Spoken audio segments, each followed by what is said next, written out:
আজকের দিনে পশ্চিমবঙ্গের রাজনীতিতে অপ্রাসঙ্গিক একটা লোকের পেছনে নষ্ট করার মতো এত সময় আমার নেই, কিন্তু উনি দীর্ঘদিন এখানকার সাংসদ, সুতরাং এখানে উনি যা পাপ করে গেছেন এটা তার প্রতিফলন। এই এয়ারপোর্ট এলাকায় প্রত্যেকটা হকারের কাছ থেকে যেভাবে তোলা হয়েছে, তার লোকজন এখানে যেভাবে ট্যাক্সি সিন্ডিকেট চালিয়েছে, এখানে রাতে নামলে একটু রাত হয়ে গেলে যেভাবে গ্রাহকদের কাছ থেকে জোর করে টাকা আদায় করা হয় সিন্ডিকেটের নাম করে, এখানে প্রত্যেকটা যারা ছোটখাটো ব্যবসা করে তাদের কাছ থেকে যেভাবে টাকা নেওয়া হয়েছে, তারা বিক্ষোভ দেখাতে গেছিলেন। তারা এতদিন ভয়ে চুপ করে থাকতেন। আমাদের মুখ্যমন্ত্রী যেদিন থেকে ভয় আউট ভরসা ইনের স্লোগান দিয়েছেন এবং সেটা করে দেখিয়েছেন, মানুষের মধ্যে থেকে ভয় বেরিয়ে গেছে, মানুষ অন্যায়ের প্রতিবাদ করছে। একটা লোক যাকে ক্যামেরাতে হাত পেতে টাকা নিতে দেখা গেছিল, তাকে চোর না বলে কি বলা উচিত আপনারাই সাজেস্ট করে দিন। তাকে চোর না বলে, ঘুষখোর না বলে কি বলা উচিত? সাধু মহাত্মা কিছু বলা উচিত। এবং আমি চাইবো মাননীয় ওম বিড়লাজির অফিস থেকে যেন এটার একটা এক্সপ্লেনেশন চাওয়া হয়, তাহলে আমি একটু ওনার এই কালা চিঠা আছে এখান থেকে উনি কি কি দুর্নীতি করেছেন এয়ারপোর্টকে কেন্দ্র করে, সেই ফাইলটা আমি পৌঁছে দিয়ে আসবো তার রিপ্লাই। সেদিন গতকাল যারা উপস্থিত ছিল তার মধ্যে কি বিজেপি কেউ ছিল?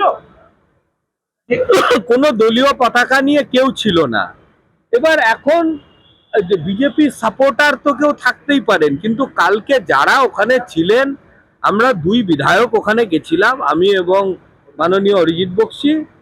আমাদের যেহেতু এই এয়ারপোর্টে যারা কাজ করেন বা এখানে চাকরি করেন বা এখানে ছোটখাটো ব্যবসা করেন, পোর্টারের কাজ করেন, ট্যাক্সিতে কাজ করেন, তারা অলমোস্ট আমাদের দুই বিধানসভারই ভোটার।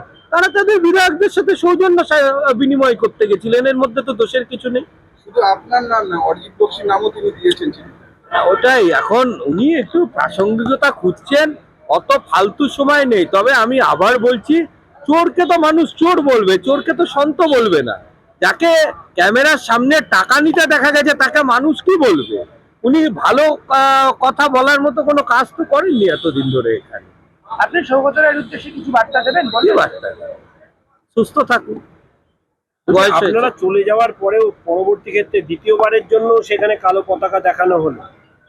আমি তো বলছি এটা মানুষের যে ক্ষোভ, এই যে মানুষকে যেভাবে এখানে টর্চার করা হয়েছে, অত্যাচারিত করা হয়েছে, সাধারণ যাত্রীরা যেভাবে দিনের পর দিন অসুবিধায় থেকেছে, মাঝরাতে এখানে নামলে 2 কিলোমিটার যাওয়ার জন্য জোর করে 1000 টাকা দিতে হতো, দালাল চক্র পুরো এয়ারপোর্টে ঘুরে বেড়াতো, এবং এখানকার পুলিশ প্রশাসনও কোনো সহযোগিতা করতো না। আমরা পুলিশ প্রশাসনকে খুব কড়া নির্দেশ দিয়েছি যে এই ধরনের কোনো যদি অভিযোগ পাওয়া যায় তাহলে কিন্তু তার বিরুদ্ধে ব্যবস্থা নেওয়া হবে। এই কথাগুলো যখন কালকে মিটিংয়ে আমরা যাত্রী সুরক্ষার কথা বলছিলাম, যাত্রী স্বাচ্ছন্দ্যের কথা বলছিলাম, যাত্রীদের নিরাপত্তার কথা বলছিলাম, লোকের যাতে হয়রানি না হয়, পার্কিং এর নামে জোর করে যাতে টাকা না তোলা হয়, ওই কথাগুলো ওনার একটু অপছন্দ হয়েছিল। উনি প্রতিবাদ করেছিলেন, তার যা ফলোয়ার হয়েছে মিটিং এর মধ্যে। তো মানুষের স্বার্থে প্রতিবাদ করাকে যদি উনি কমপ্লেন করেন, আমি নেক্সট মিটিং এ আবার করব, উনি আবার কমপ্লেন।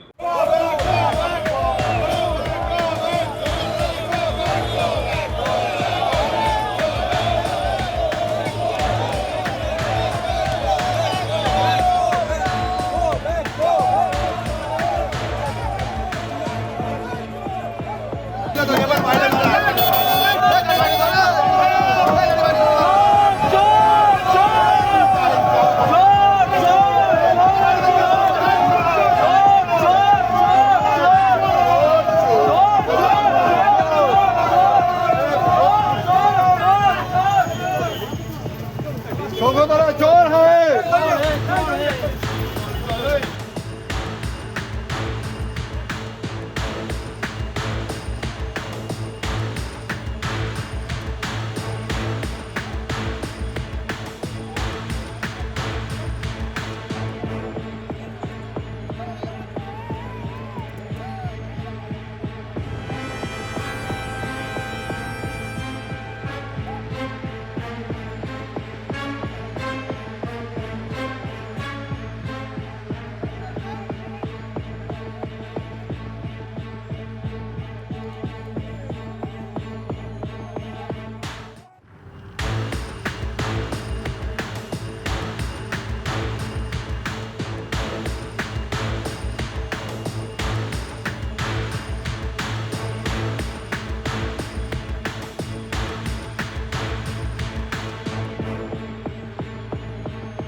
আজকের দিনে পশ্চিমবঙ্গের রাজনীতিতে অপ্রাসঙ্গিক একটা লোকের পেছনে নষ্ট করার মতো এত সময় আমার নেই।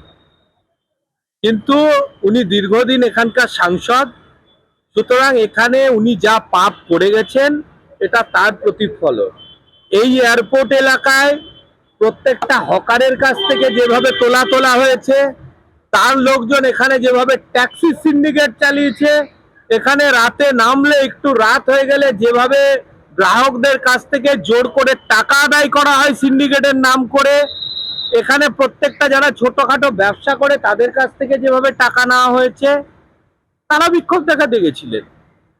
তারা এতদিন ভয়ে চুপ করে থাকতেন।